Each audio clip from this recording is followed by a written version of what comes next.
Orang lho, ya. Joget cara ngendi wae parangyangan yo siap.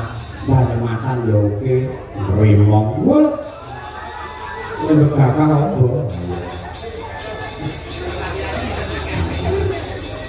Perdapisan, temenan. Yo saiki ngaturake bintang tamune, ya. Pendhira kita. Mereka udah karo Mas Gareng Pacitan ini. Coba tak men salin rasa malang kekek tak? Ini Gareng Dagelan ke Jawa Timur Mas Gareng ini ya malang kekek. Maka dihormati Mas Gareng dan Mbak Eka Geget Dadal.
Wong Eka juga iki iso kaya dendeng sawah malah.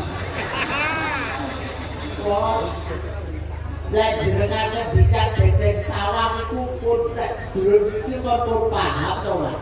Paham pripun? Oh, kula iki malake biasane ditatami karo jenengan iku pun 1000. Pun 1000 to mriko ngoten lek kelapang ngoten lho, iki. Barang kula ngejak gawe kamu gak pun 1000 lho Mas Cahyo. Pripun? Dagelane nyangking tremos. Wong kok awakmu nyambut gawe nang jenengan iki. Nang jenengan nek wates. Sing ngomong ning Madiun sapa? Ya tak bisa awakmu iki lho dadi dagelan seluruh lawase dadi sinden kodak. Ngaku. Abot yo ditambahi dhuwurmu. Iki ngene jenenge wong sing mirip ora sombong jenenge kuwi hemat tangkal kaya. Jenenge Pak Yoyo. Hemat tangkal kaya opo? Iya to. Oh, Ana kowe ya. Aku ngene iki udah gak seragam. Iya. setengah meter cukup. Gen lebih awakku cukup lama iki dhuwur ngene iki aku buntung sok kamera iki. Sok. Nah, nek jenenge sandangan penganggu. Kuwi ora dicocokne karo meteran. Lha piye? Ya patute wong nyangon nuwun sewu lho kados Mas Cahyo Pidesa. Ngoten niku beskape sae, gedhe dhuwur ganteng. Bojone nggih presiden, garwane ya presiden. Bu Kesi ya cantik, ya kewes. Ngeten iki. Ha kaya awakmu. Aku wong ngono lagi karo panjenengan opo? Kaya yakin tremos. Aku ditekoki Pak Lurah. Sapa jenenge Munaji? Pak Munaji. Anak negeri to, Kak. Bar tuku wedhus korban, Pak. Lah kok koyo kok iso dendel sawah kene koyo trimo sopo sing ora lorah. Ya ora awakmu didawu Mbak Lurah jarine ngono to. Lah aku dawu pacare ya ngene. Awakmu rono aku budal ning pasar jenengan konsen. Nuwun sewu Mas Gareng badhe tidak pundi arep buang batang. Bisa kaya dhewe karo karo gandengan terus sijine nyangke batang. Ngono to. Aku ngono to. Bisa. Wah saiki ora aku batange. Buatan apa penonton yang mereka wang bisa ngerasani. Pripun Mas Mereka Gareng? mindah saling itu tapi kan dengan dia. Nggih, nuwun sewu kelapa itu kula. Yang mereka. Alhamdulillah, yo, manut Mas Cahyo yo ya Allah. Berlaku lawan diri ya. Alhamdulillah siji loro telu.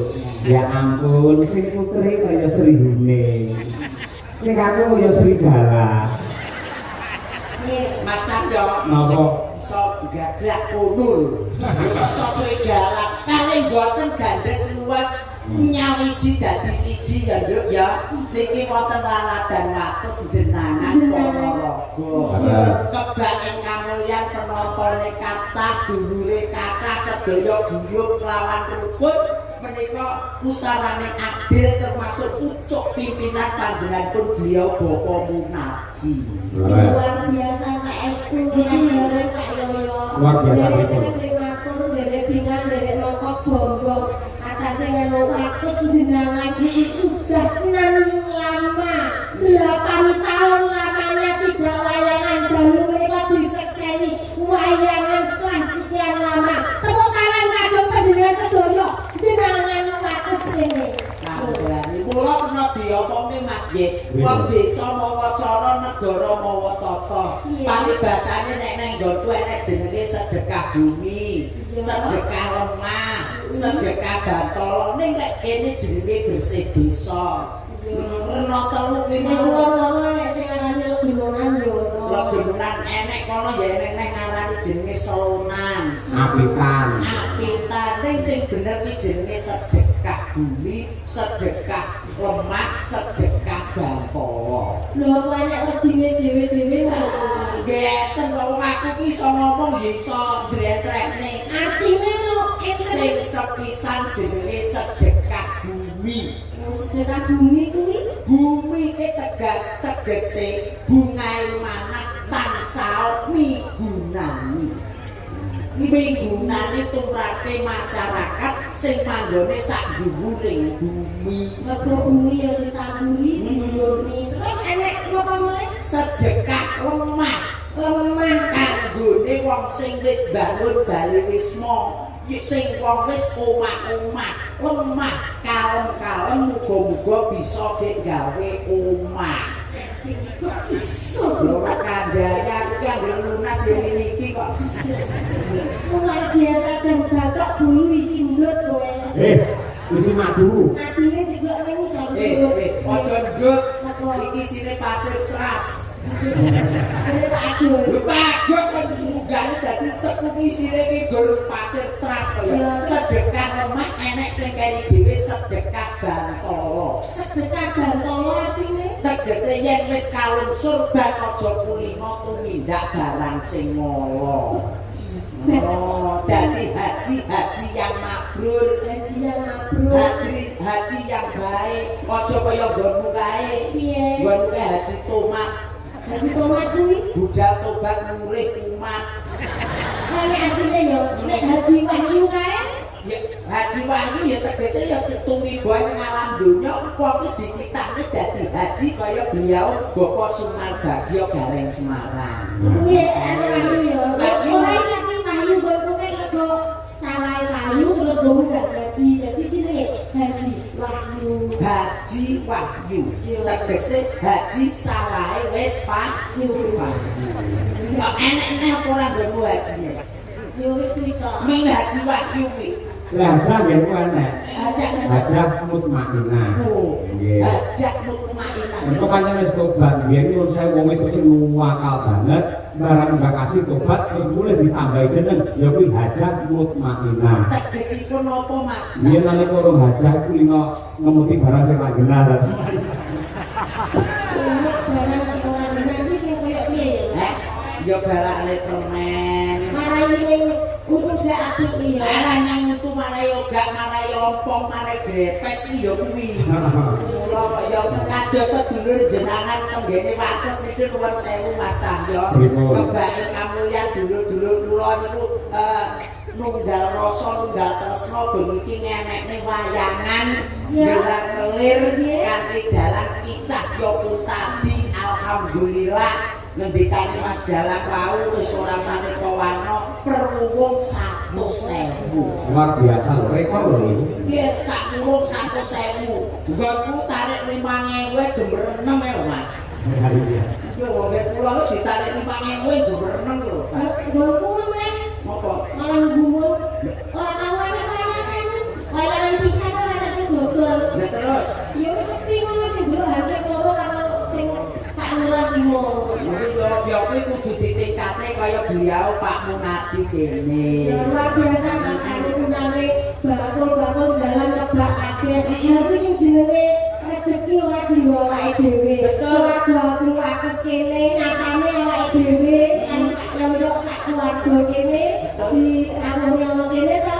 Ketumrapan rezekine keluarga jenengan kene. Ora mung awake dhewe tok sing ketumrapan, para bakul-bakul sing ono-ono kae yo ketumrapan rezekine keluarga kene.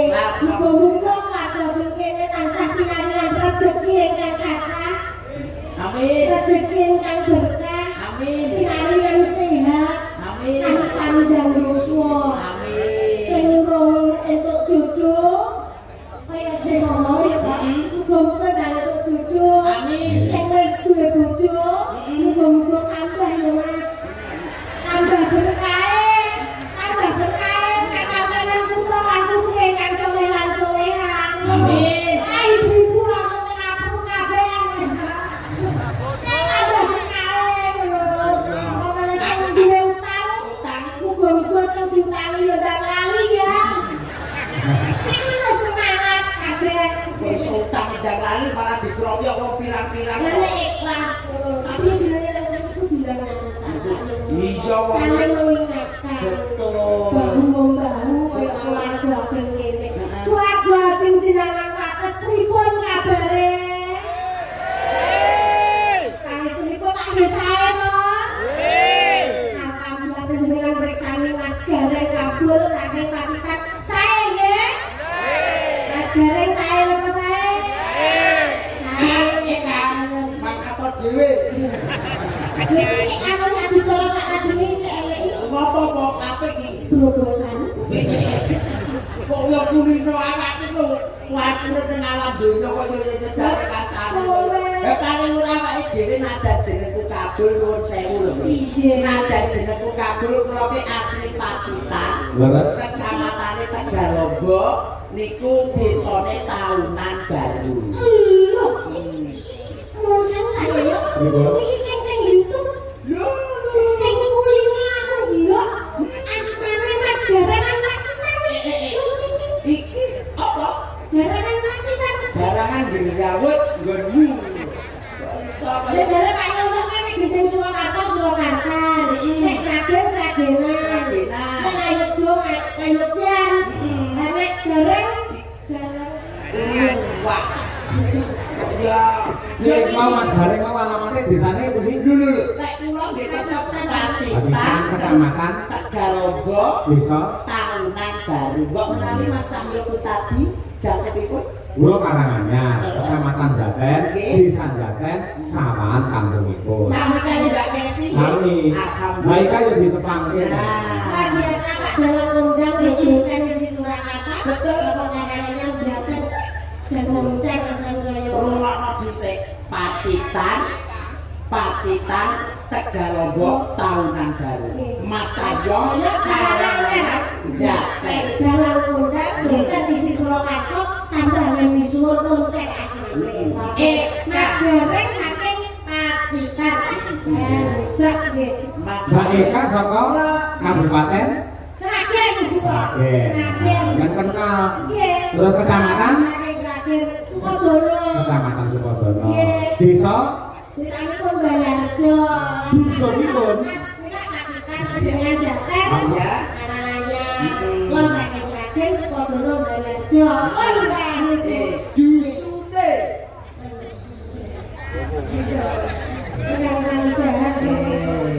Dusune. Kecamatan iki yo, kecamatan iki yo. Saking Sukodono. Desane Balarjo. dusune. Kak. Pak Mas Tayo lho, Jaten Karanganyar. Aku Tegalombo Pacitan. Awakmu Karanganyar Sukodono dusune ngendi? Sragen Sukodono Balarjo. Dikule jomblo. Apa nak? Dukuwe ku mau aku wong krungu lho. Dukuwe apa bisi anakmu? Mas Tayo kula kok mak teratap ngono to. Lah iya. Dukuh kok kaya nek mburi kono sing ora nek kursine mau. Lah kan jenenge kuwi nek kiai-kiai do muncing nek kene yo padha berarti. Iya padha to. Wah kowe nek kono mau ya belalang ora nek ciduke lho. Terus kowe mau njaluk obat karo Pak Melati? Iya aku jaluk obat karo Pak Kun. Ayo obat apa? Tak obat tabletne. Iya. Niki kata sangat pamundhut Mbak Eka Mas Baik. Iya. Mugi wau wonten sing ngesake Mbak Eka supaya ngendang. Oh, diaturake. Terus menika saking kawula Haryadi. Nggih. Nyuwun gending belo. Salam kabeh lingkungan RT 2 RW 2 Kerajaan Wates berkah barokah. Amin. Pak Dalang